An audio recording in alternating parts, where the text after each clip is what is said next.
السلام علیکم دلاور صاحب. وعلیکم السلام قبلہ، کیسے ہیں آپ؟ اللہ تعالیٰ کا احسان ہے. تھینک یو سر. آپ خیریت سے ہیں؟ آواز آ رہی ہے میری آپ کو؟ آپ خیریت سے ہیں؟ الحمد جی جی سر، آ رہی ہے الحمدللہ، اللہ کا شکر ہے، بہت شکریہ سر، آپ نے ٹائم دیا، الحمدللہ شور. خیر۔ جی جی سر. اللہ آپ کو عزت دے. تھینک سر کچھ سوالات تھے میرے جن کے جوابات جاننا جو ہے نا وہ بہت ضروری تھا، ظاہر یو. ہے آپ کے سوا کوئی ہے نہیں جو کوئی اتھینٹک جواب دے سکے، صاحب نے اپنی دکان لگائی ہے، آپ کو پتہ ہے ادھر، جواد تو اس نقوی لیے صاحب میں ہیں نا؟ حاضر ہوا تھا کہ لاہور والے.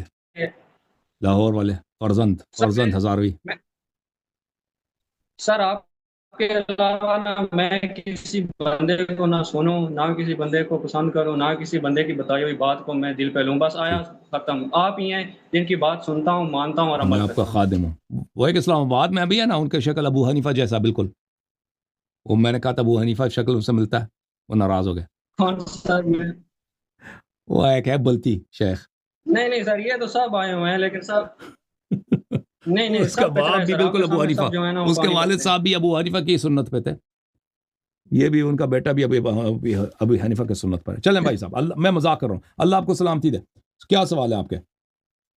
بہت شکریہ سر، میں نے کچھ سوالات ہیں، ان میں سے پہلا یہ ہے نا کہ بہت جگہ ہم نے پڑھا اور سنا کہ معراج کی شب جو ہے نا رسول اللہ صلی اللہ علیہ وسلم نے اللہ تعالیٰ سے وہ ہم کلام ہوئے تھے، تو دیکھیں ہم، سر کہ بولنے کے لیے زبان کا ہونا ضروری ہے ہم، اور زبان کے لیے دخن کا ہونا ضروری ہے، تو اگر ہم. رسول اللہ صلی اللہ علیہ وسلم نے اللہ سے وہ ہم کلام ہوئے تھے تو ظاہر ہے اللہ تعالیٰ کا ایک وجود ہوگا، اگر اللہ تعالیٰ کا مطلب وجود نہیں ہے فزیکلی، تو رسول اللہ صلی اللہ علیہ وسلم معراج کی شب کس سے ہم کلام ہوئے تھے سر؟ اس کے جی کوئی جی، وضاحت کر اللہ تعالیٰ نے، وہ تو حدیث میں ہے نا، اللہ تعالیٰ نے صدا خلق کیا نا. اللہ تعالیٰ نے جو موسیٰ علیہ السلام سے بھی گفتگو فرمایا ہے، وہ اس طرح نہیں کہ اللہ کا کوئی گلہ ہے، اللہ کا کوئی زبان ہے، اللہ کا کوئی وہ جسم ہے. اللہ تعالیٰ دیکھیں، وہ زبان کے بغیر، گلے کے بغیر وہ آواز خلق کر سکتا ہے نا. جیسے ہمارے لیے آواز ہم خلق کرتے ہیں نا، اس کے لیے کیا کس چیز کی ضرورت ہوتی ہے؟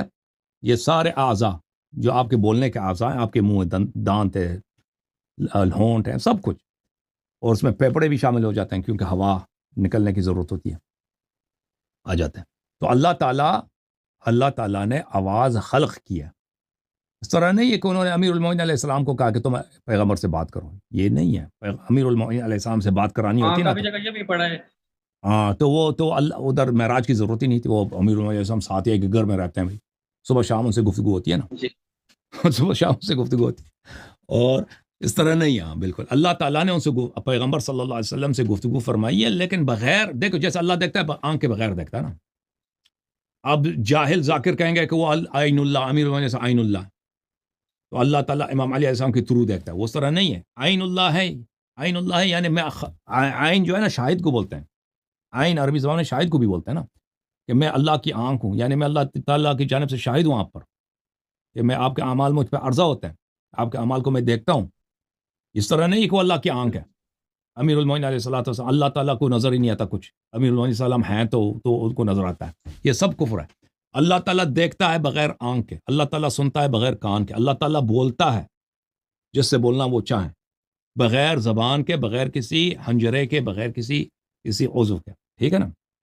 تو وہ ٹھیک، اس کا اللہ نے آواز خلق کی ہے، ساؤنڈ خلق فرمایا. جی ہاں. ٹھیک، بہت شکریہ. اچھا قبلہ، میرا دوسرا سوال یہ ہے کہ جب امام مہدی کا قرب قیامت ظہور ہوگا تو ان کی نصرت کے لیے، ان کی مدد کے لیے حضرت عیسیٰ علیہ السلام ہی کیوں آئیں گے؟ کوئی اور پیغمبر یا نبی کیوں نہیں آئے گا سر؟ تو اللہ تعالیٰ نے عیسیٰ علیہ السلام کو، سب انبیاء آئیں گے. اس طرح نہیں، سب انبیاء کی رجعت ہوگی نا، وہ صرف وہ تو نہیں ہے. وہ سب انبیاء آئیں گے، جتنے شیعہ دنیا سے گئے، جو مخلص شیعہ تھے وہ بھی دنیا میں آئیں گے. لیکن عیسیٰ علیہ السلام کو اللہ تعالیٰ نے ایک حجت، ایک آیت کے طور پر، کہ کوئی امام عصر علیہ السلام کو انکار نہ کرے. کوئی یہ نہ کہہ دے کہ بھئی امام عصر علیہ السلام اتنی لمبی عمر ہے، کیسے رہتے ہوں. ٹھیک ہے نا. تو اللہ تعالیٰ نے ان کو زندہ رکھا ہے، عیسیٰ علیہ السلام کو، اسی مقصد کے لیے، تاکہ کوئی مسلمان انکار نہ کر سکے کہ حجت صاحب الزمان علیہ السلام اگر ان کی لمبی زندگی ہے، اس کا مذاق اڑا دے. اسی لیے تو مذاق نہیں اڑا سکتے نا، کچھ کہہ نہیں سکتے، مناظرہ نہیں کر سکتے کہ اتنی لمبی عمر کیوں ہے. مناظرہ کر لینا. وہ اپنے ممبروں پہ کچھ کہیں گے، نوٹ، وہ کوئی کامنٹ کرتا ہے نا اپنے ممبروں پہ، اپنے مدرسوں میں، او ان کا امام جو ہے اتنی لمبی عمر ہو نہیں سکتی. تو ٹھیک ہے بھائی، تم اگر لمبی عمر نہیں ہو سکتی تو تم کافر ہو جاؤ، کیونکہ جس نے عیسیٰ علیہ السلام کو زندہ رکھا ہے، 2000 سال سے، ابھی 2025 ہے، ٹھیک ہے نا. اب ہم نہیں کہتا کہ 2025 جو ہے عیسیٰ علیہ السلام کی عمر ہے، کیونکہ عمر ان کی معلوم ہے، لیکن اسی لگ بھگ ہے.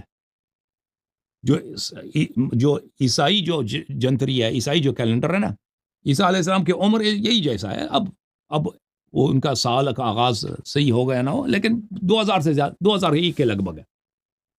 اتنی لمبی عمر ان کو دی اللہ نے. تو امام عصر علیہ السلام کو جو ان سے بعد 600 سال بعد، 650 سال بلکہ 850 سال بعد پیدا ہوئے ہیں، تو ان کی زندگی میں تو کوئی تعجب نہیں ہونی چاہیے، ٹھیک ہے نا. بہت شکریہ. اچھا قبلہ، یہ جو سورہ کوثر ہے نا، اس میں جو یہ ذکر ہوا حوض کوثر کا، یہ بیسیکلی ہے کیا چیز قبلہ؟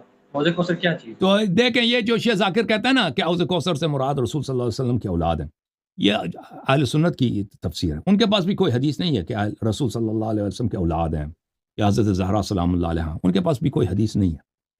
وہ ایسے ہی وہ خود اپنے اجتہاد سے بنا لیتے ہیں. کوثر سے مراد کثیر ہے، کوثر سے مراد کوثر کیونکہ کثرہ سے زیادہ، کثرہ یعنی کثرت، زیادہ، اس سے مشتق ہے. تو کوثر سے مراد یہی ہوگا کہ زیادہ. اللہ نے رسول صلی اللہ علیہ وسلم کو زیادہ علم دیا، زیادہ ثواب دیا، زیادہ سب کچھ دیا، زیادہ اولاد بھی دیا.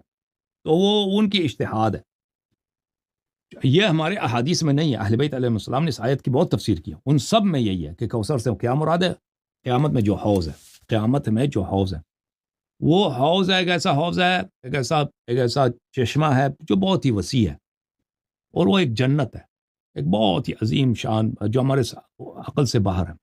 وہ اللہ کے عرش سے بہتا ہے، اللہ کے عرش سے بہتا ہے، اور جنت سے ہو کر محشر میں آ جاتا ہے. محشر میں ہر جگہ کیا ہے؟ خشکی ہے، پیاس ہے، شدت سے گرمی ہے، اور سب لوگ زبانیں ان کے منہ سے نکلا ہوا ہے تشنگی کی وجہ سے، پیاس کی وجہ سے.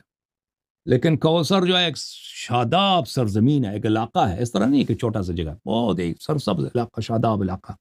وہاں پر ہر قسم کی اللہ کی جانب سے نعمت ہے، وہاں سے اللہ کی جانب سے ہر قسم کے پھل موجود ہیں. یعنی جنت سے جانے سے پہلے جو مومن ہے، وہ جنت جیسا اس کا استقبال ہوگا وہاں پہ رسول اللہ صلی اللہ علیہ وسلم، اہل بیت الطاہرین علیہم السلام، ائمہ علیہم السلام، انبیاء اخیار سب ادھر ہیں، اور ان کی وہاں پہ ہزاروں سال پہ زیرائی ہوتی ہے، بہترین نعمات میں رہتے ہیں جب تک ان کو یہ جنت جانا چاہیں، مومنی جنت جانا چاہیں. اور وہ بھی کس کے ساتھ؟ امیر المؤمنین علیہ الصلوۃ والسلام کے ساتھ، ان کو جھنڈے کے تلے ان کو جنت میں داخل کیا جائے گا. تو وہاں پر ایسے نعمتیں ہیں جو ہم اس کا تصور نہیں کر سکتے، ٹھیک ہے نا.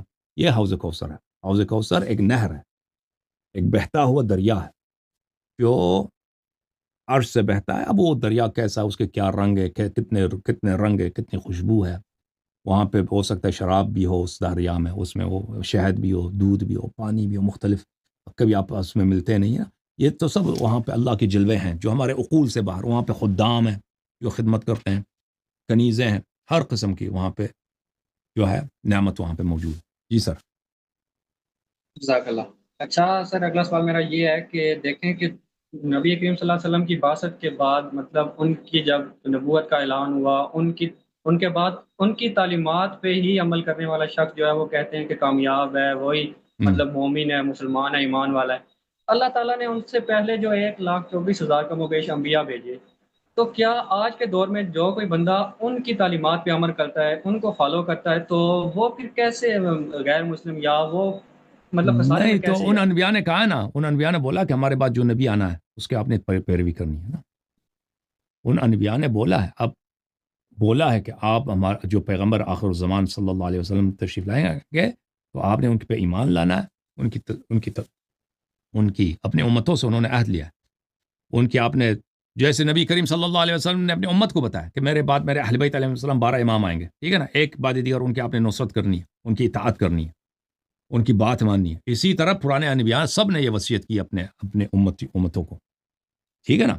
تو اس طرح سے کہ وہ اس بات میں کوئی تضاد نہیں ہے. اگر کوئی واقعہ عیسیٰ علیہ السلام کی وہ اتباع کرنا چاہتا ہے تو اس کو لیے کوئی طریقہ ہی نہیں ہے کہ ہمارے نبی صلی اللہ علیہ وسلم کے لیے سوائے اس کے کہ ان کی اتباع کریں. ٹھیک ہے، جزاک اللہ.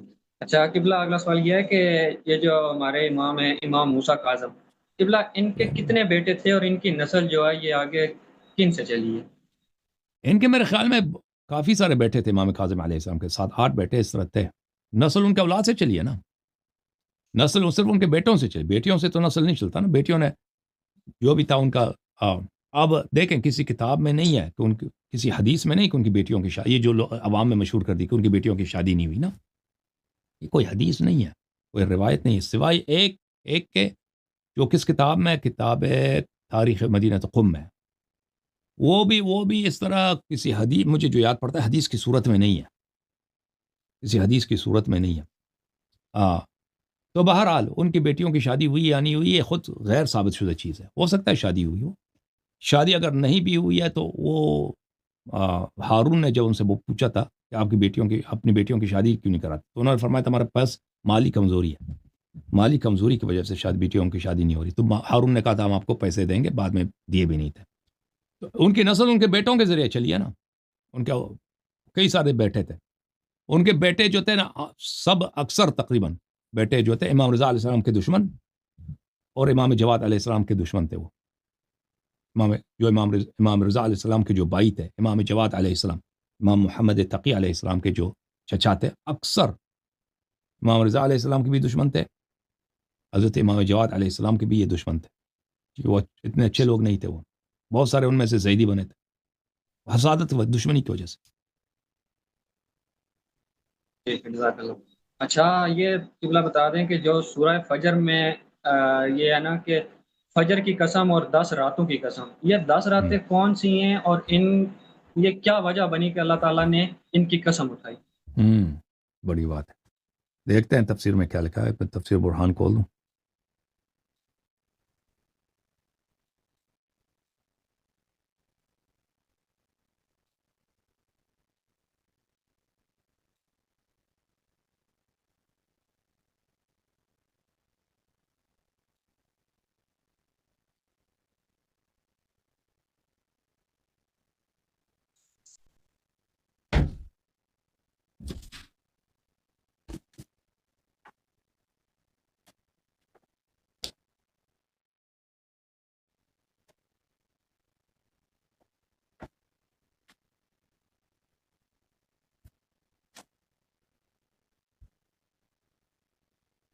اچھا، یہ امام جعفر صادق علیہ السلام کی حدیث ہے. یہ کتاب ہے تفسیر البرہان سید ہاشم البحرانی رحمہ اللہ، جلد نمبر 8.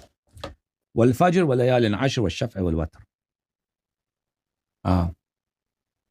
فجر کی قسم اور 10 راتوں کی قسم، اور شفع بولتے ہیں ایون کو، آڈ ایون جو ہوتا ہے نا، جفت. ایون کو کیا بولتے ہیں اردو میں؟ جفت، جو دو ہوتے ہیں. وتر ایک جو آڈ ہوتا ہے. والفجر سے مراد امام جعفر صادق علیہ السلام نے فرمایا فجر کی قسم، فجر سے مراد حضرت امام حجت علیہ السلام ہے. کہ تاریک راتیں ختم ہو جاتی ہیں اور اب روشنی ہے. امام عصر علیہ السلام. ولیال عشر، 10 راتیں الائمہ علیہ السلام من الحسن الی الحسن، امام حسن مجتبی علیہ السلام سے لے کر امام حسن عسکری علیہ السلام تک، دوسرے امام سے لے کر 11ویں امام تک، یہ لیال عشر 10 راتیں. والشفع، شفع سے مراد 2، شفع کیا مراد ہے؟ 2 امیر المؤمنین و فاطمہ علیہم السلام. والوتر واللہ وحدہ لا شریک لہ. اور کیا ہے؟ اور وتر سے مراد اللہ تعالیٰ، خود اللہ تعالیٰ. وتر یعنی ایک، وتر یعنی ایک. واللیل اذا یسر، رات کی قسم جب رات ختم ہوتی ہے اور صبح آ جاتی ہے. فرمایا اس سے مراد دولت حبتر ہے. حبتر سے مراد کون ہے؟ حبتر سے مراد غاصب فدق. غاصب فدق کی حکومت ہے جو قیام امام عصر علیہ السلام تک جاری رہے گا. ان کی حکومت، یہ ان کی ہوگی جب تک امام عصر علیہ السلام آتے ہیں. یہ خمینی کی حکومت بھی، خامنی کو، یہ بھی حبتر کی حکومت ہے، کیونکہ ان کی حکومت مستقل رہے گی جب تک امام زمان علیہ السلام تشریف نہیں لاتے. تو ان سے مراد کیا ہے؟ ان کی حکومت ہے. ٹھیک ہے نا. یہ حدیث ہے امام جعفر صادق علیہ السلام. جی سر. جی شکریہ. اچھا سر، اگلا سوال میرا یہ ہے کہ دیکھیں کہ اگر ہر برائی اور ہر اچھائی کو پیدا کرنے والا اللہ ہی تعالیٰ ہے، دیکھیں کوئی بھی انسان کوئی برائی کرتا ہے، اس کا زور نہیں ہوتا، مطلب برائی بھی اللہ کی طرف سے، مطلب شیطان مردود ہے، جو اچھائی بھی اللہ کی طرف سے ہے۔ ایک انسان سے اگر کوئی گناہ سرزد ہو جاتا ہے یا کوئی برائی وہ کرتا ہے، تو اس کا کیا مطلب ہے کہ اللہ تعالیٰ اس تو برائی کی اللہ کی وجہ سے جانب اس سے کو کوئی جہنم برائی میں نہیں ہے، ڈال دے؟ شیعہ مذہب کا عقیدہ یہ ہے کہ اللہ تعالیٰ کی جانب سے کوئی برائی نہیں ہے، ٹھیک ہے نا۔ جو چیزیں ہمیں بری لگتی ہیں جو اللہ کا فعل ہے، مثلا زلزلہ آ جاتا ہے، سیلاب آ جاتا ہے، تو یہ ان میں بڑا حکمت ہے۔ یہ بظاہر ہمیں بری لگتی ہیں، حقیقت میں یہ خیر ہوتی ہیں، ٹھیک ہے نا۔ یا مثلا اللہ کی جانب سے موت آتا ہے، ٹھیک ہے نا، یہ اللہ کی جانب سے کوئی بچہ مرتا ہے، جو بھی اللہ کا فعل ہوتا ہے، گرچہ بظاہر وہ ہمیں مکروہ لگتا ہے، عسیٰ ان تحبوا شیئا وہو شر لکم، عسیٰ ان تکرہوا شیئا وہو خیر لکم۔ ہمیں بہت ساری چیزیں دنیا میں بری لگتی ہیں جو اللہ کا فعل ہے، مثلا ہم بیمار ہیں، ہم فقیر ہیں، ہم نادار ہیں، کوئی اپاہج ہے، جو اللہ کا فعل ہے، یہ سب خیر ہے، یہ سب کے سب اللہ کی جانب سے جو فعل ہے یہ خیر ہے۔ ہمیں سمجھ نہیں آتی نا، ہمیں اچھا نہیں لگتا، ہم جو ہے بیمار ہیں، ہمیں کسی کو بیماری ہوگی، کسی کا بیٹا مر گیا، لیکن ہمارے عقل نہیں پہنچتی کہ یہ بیٹا اگر زندہ رہتا تو کتنے برے کام کرتا ہے، یا ہماری حالت بری ہوتی ہے نا۔ کتنے دنیا میں کتنے لوگ ان کے اولاد ہیں، وہ تمنا کرتے ہیں اللہ کاش اللہ ان کو پیدا ہی نہیں کرتا، اللہ ان کو بچپن میں موت دیتا نا، ایسے لوگ بہت ہیں، ٹھیک ہے نا۔ تو یہ جو خیر اللہ کا فعل ہے، یہ سب خیر ہے، جو بظاہر ناگوار بھی ہے وہ خیر ہے۔ جو لوگوں کے جو افعال ہیں وہ اللہ کی جانب سے نہیں ہے، کوئی کسی کو قتل کرتا ہے، کوئی مارتا ہے، کوئی نماز نہیں پڑھتا نا، کوئی کسی کا حق چھین لیتا ہے، جو لوگ گناہ کرتے ہیں اللہ کی جانب سے نہیں، جو خود کر رہے ہوتے ہیں۔ اللہ تعالیٰ نے تو بولا ہے اچھے کام کرو، اللہ نے اختیار دیا نا، یہ برے کام اگر کر رہے ہیں ان کا اپنا فعل ہے، اللہ کا فعل نہیں ہے۔ یہ جماعت عمریہ کا عقیدہ ہے نا، ان کا عقیدہ ہے کہ برے کام جو ہے اللہ کی جانب سے ہیں، جو بھی ہم گناہ کرتا ہے اللہ کرواتا ہے۔ جزاک اللہ۔ اچھا قبلہ، یہ حدیث غرانیق کیا ہے، اس کی کچھ وضاحت کر دیں اگر۔ حدیث غرانیق یہ ہے کہ یہ جماعت عمریہ کا عقیدہ ہے، قرآن کی آیت ہے کہ وما ارسلنا من رسول، میں آیت پڑھوں کیونکہ آیت میں بھول گیا، آیت اس طرح ہے،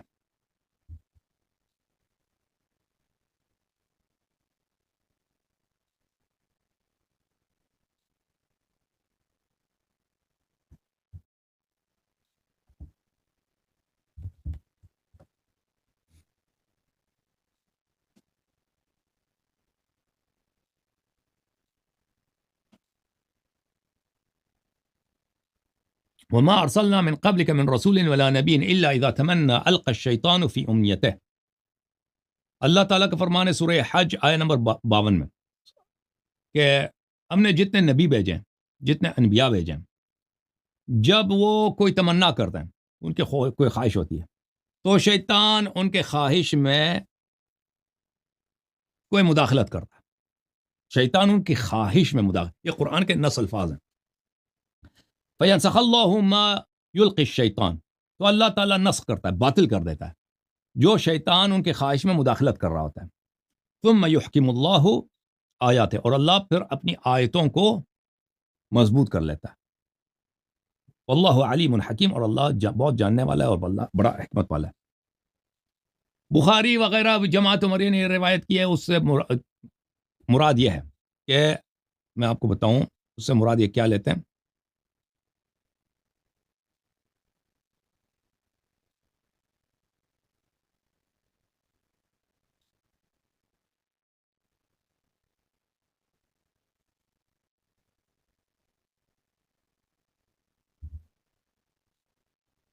اس سے مراد یہ لیتے ہیں کہ رسول صلی اللہ علیہ وسلم نماز پڑھ رہے تھے کعبے میں، کعبے کے سامنے، تو مشرکین، وہ حج کا جو موسم ہوتا تھا نا، مشرکین کسی کو چھیڑ نہیں سکتے تھے۔ مشرکین کا رواج یہ تھا شروع سے کہ جو حج کا موسم ہے اس میں کسی کو مار نہیں سکتے، کسی کو چھیڑ نہیں سکتے، تو اس موسم میں رسول صلی اللہ علیہ وسلم آتے تھے، تبلیغ کرتے تھے، قرآن سے لوگوں کو سناتے تھے، دعوت دیتے تھے، اور نمازیں پڑھتے تھے کعبہ کے سامنے۔ تو وہ نبی صلی اللہ علیہ وآلہ وسلم کعبہ کے سامنے نماز پڑھ رہے تھے، کچھ مسلمان بھی ان کے پیچھے نماز پڑھ رہے تھے۔ تو یہ کہتے ہیں کہ نماز پڑھتے پڑھتے نبی صلی اللہ علیہ وآلہ وسلم نے بتوں کی تعریف شروع کی اور کہا کہ آیت یہ ہے، آیت قرآن کی یہ ہے کہ اعوذ باللہ من الشیطان الرجیم، سورہ نجم کی آیت ہے، سورہ نجم کی آیت یہ ہے افرأيتم اللات والعزى ومناة الثالثة الأخرى، کیا تم نے، یہ مکے والوں کی بت ہے نا، کیا تم نے لات و عزا کو دیکھا؟ اور منات بھی ان کا بت ہے، اور منات جو ان کا تیسرا بھگوان ہے، تیسرا گاڈ ہے، تیسرا، اس کو بھی دیکھا؟ قرآن کی آیت یہ ہے۔ اچھا، یہ کہتے ہیں کہ نبی صلی اللہ علیہ وسلم نے اسی آیت قرآن پڑھنا شروع کیا تھا، پڑھتے پڑھتے جب یہاں پہنچے تو کہا کہ اس کے بعد انہوں نے اپنے سے ملا، شیطان نے ان کے زبان پہ جاری کیا، تلک الغرانیق الاولی، یہ تو بہت ہی خوبصورت نوجوان ہے، شفاعتہن ترتجا، یہ ہماری گناہوں کی شفاعت کرتے ہیں اللہ کے سامنے، اور ہم امید کرتے ہیں کہ یہ ہماری بھی شفاعت کریں۔ تو اس سے پہلے جو مشرکین تھے وہ نبی صلی اللہ علیہ وسلم سے اسی لیے گلہ کرتے تھے کہ آپ ہمارے خداؤں کو گالی دیتے ہیں، ہمارے جو خاندانی خدا ہیں، بھگوان ہیں، ہوتے ہیں، تو آپ ہمارے مقدسات کی توہین کرتے ہیں نا، یہ حرام ہے، یہ غلط کام ہے، ہم آپ کے اللہ کو مانتے ہیں، آپ یہ ہمارے اللہ کو مانیں نا، ہمارے خدائیں جو ہیں ان کو برا نہ کہیں۔ آپ لوگوں کو سناتے ہیں کہ یہ بت جو ہے ان کا کوئی فائدہ نہیں ہے، ہم بھی کہتے ہیں ایک اللہ، آسمان میں ایک اللہ ہے بڑا، یہ جو ہمارے شفاعت کرتے ہیں نا ان کے پاس، یہ ہمارا جو ہے ان کے پاس کنیکشن ہے، سفارش کرنے والے خدا ہیں۔ تو وہ مشرکین نے بھی جب سنا کہ نبی صلی اللہ علیہ وسلم کو ان کا عقیدہ ہو گیا نا، اب پہلے ان کے خداؤں کو یہ برا کہتے تھے، یہ خدا ہی نہیں ہے، اب ان کے خدا کو انہوں نے مان لیا، تو وہ بھی بڑے خوش ہو گئے، وہ بھی آئے، صف میں شامل ہو گئے، سب مشرک بھی آئے، انہوں نے بھی نماز پڑھنا شروع کر دی نبی صلی اللہ علیہ وسلم کے ساتھ، اور انہوں نے سب نے سجدہ کیا، اور یہ بخاری میں بھی موجود ہے، مختصر تفصیل کے ساتھ نہیں، مختصر اور صحیح اسانید کے ساتھ ان لوگوں نے روایت کی ہے کہ نبی صلی اللہ علیہ وسلم نے بتوں کی پوجا کی ہے نبوت کے بعد۔ تو بعد میں پیغمبر کو پتہ چلا کہ یہ کتنی بڑی غلطی ہوئی ہے، شیطان نے مجھ پہ قبضہ کیا ہے، فلان فلان فلان۔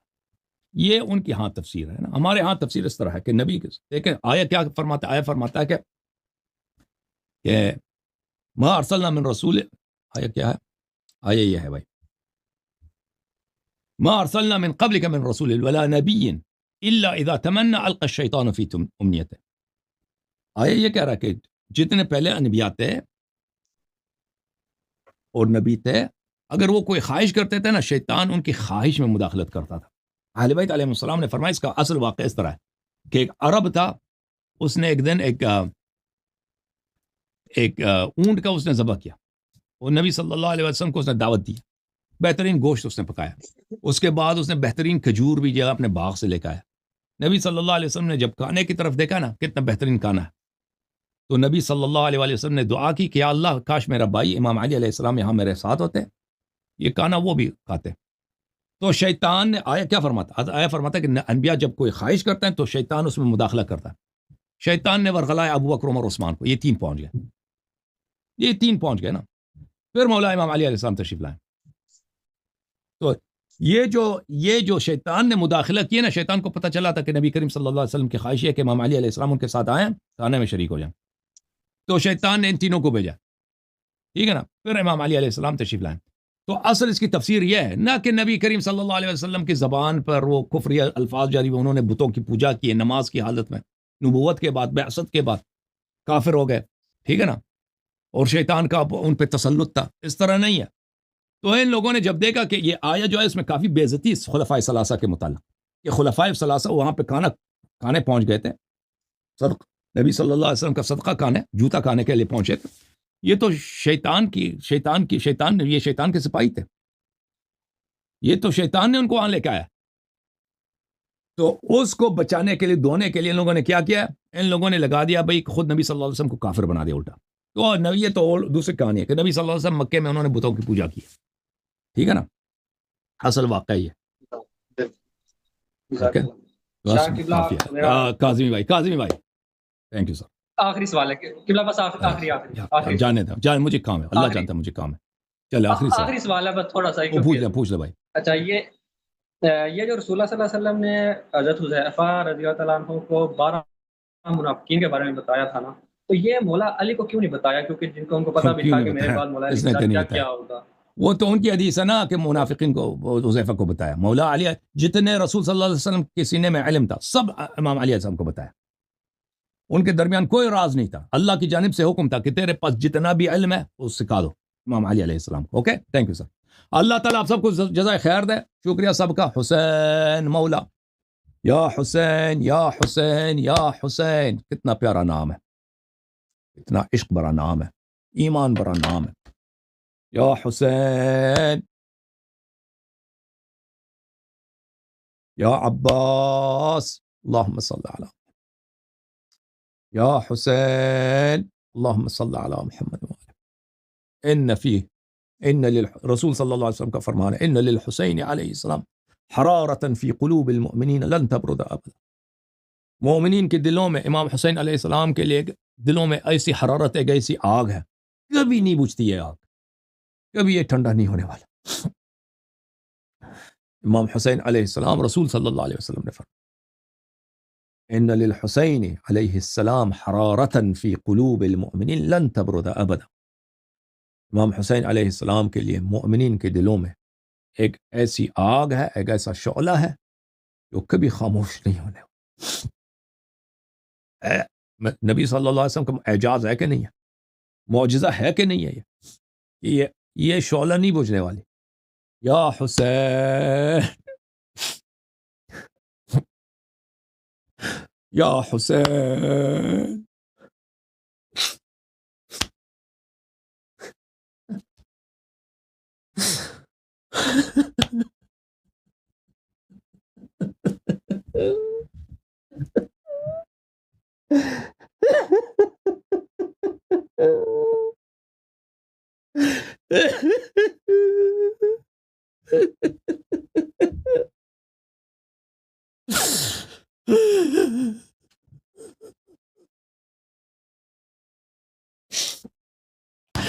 یا حسین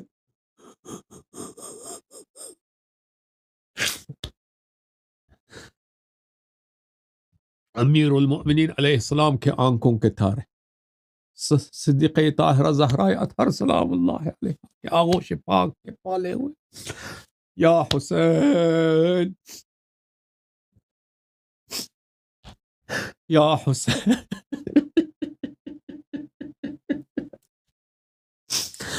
اللہم صلی علی محمد و آل محمد. یا عباس یا حسین یا عباس یا زینب یا علی اکبر. اللہم صلی علی محمد و آل محمد. یا اللہ یا اللہ یا اللہ یا ارحم الراحمین یا ارحم الراحمین یا ارحم الراحمین یا قاضی الحاجات و یا کاشف المہمات. نسألک بحق محمد و آل محمد یا محمود بحق محمد و یا عالی بحق علی و یا فاطر السماوات والارضین بحق فاطمة الزہراء و یا محسن بحق الحسن و یا قدیم الاحسان بحق حسین. یا اللہ ارحم علینا. یا اللہ صل علی محمد و آل محمد وعجل لولیک الفرج. اللہم عجل لولیک الفرج. اللہم عجل لولیک الفرج. اللہم عجل لولیک الفرج. اللہم عجل لولیک الفرج. پروردگار تجھے واسطہ ہے پنجتن پاک کا, 12 ائمہ اطہار علیہم السلام کا, امام حسین علیہ السلام کا, شہداء کربلا کا. یا اللہ عجل لولیک الفرج. ہمارے امام عصر علیہ السلام کے فرج میں تعجیل فرما, ان کے عمر شریف میں اضافہ فرما, ان کے دولت پرشکوہ کو جلد از جلد لا دے, اور ان کو بہت ہی کر و فر کے ساتھ, شان و شوکت کے ساتھ, سہل و آسان پوری دنیا پر پیروزی اور فتح عنایت فرما. ان کے دشمنوں کا منہ کالا فرما, ان کے ظہور سے پہلے یا اللہ ان کے دشمنوں کے کمر کو توڑ دے, ان کے منکرین کے کمر کو توڑ دے, ان کے منکرین کے گھروں پہ عذاب نازل فرما, اپنا بدترین عذاب امام عصر علیہ السلام کے منکرین, ان کے دشمنوں کے گھروں پہ, ان کے بچوں پہ, ان کے بیویوں پہ, ان کے انجاس زندگی پہ نازل فرما. اللہم صلی علی محمد و آل محمد. پروردگارہ تجھے واسطہ ہے محمد و آل محمد علیہ السلام کا کہ ہمارے گناہوں کی مغفرت فرما. یا اللہ ہماری گناہوں کی مغفرت فرما. یا اللہ ہماری گناہوں کی مغفرت فرما. یا اللہ ہمارے والدین کے گناہوں کی مغفرت فرما, ہماری اموات کے گناہوں کی مغفرت فرما. یا اللہ ہماری اہل خانہ کے گناہوں کی مغفرت فرما, اور شفاعت نبی کریم, شفاعت امام حسین علیہ السلام, شفاعت حضرت زہرا سلام اللہ علیہ, شفاعت شہداء نور مقدس علیہم السلام ابھی اسی لمحے ہمارے اموات کے نصیب, ہمارے والدین کے نصیب, اور ہمارے اولاد کے نصیب, اور ہمارے نصیب اسی لمحے ہمارے نصیب فرما, اور ہمیشہ تک ہمارے نصیب فرماتے رہنا یا اللہ. اب اپنے حاجات اللہ سے طلب کرو، جو بھی مشکل ہے اللہ سے طلب کرو.